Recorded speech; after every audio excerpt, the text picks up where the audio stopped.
Il y a ceux qui croient quand tout est clair, et puis il y a ceux qui croient dans le noir. Ce verset leur est dédié. Allah dit dans le Coran: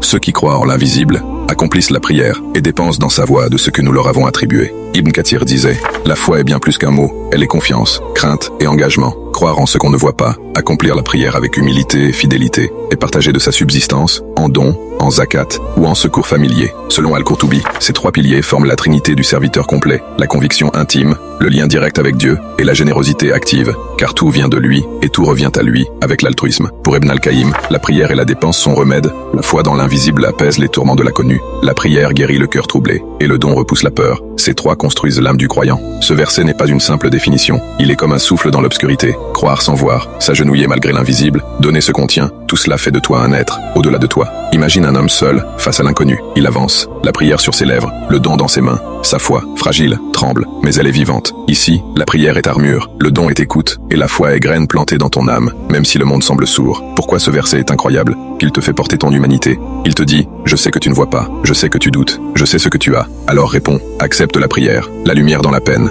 accepte le don, la main qui avance vers la guérison, et crois en ce que tu ne vois pas, avec la plus humble des certitudes. Ce verset n'est pas un commandement, c'est une invitation au voyage intérieur. Croire sans preuve, agir sans audience, donner sans retour. Et ce chemin, c'est celui de l'âme éclairée. Qu'Allah fasse fructifier tes bonnes actions et illumine ton avenir. Tape Amin en commentaire.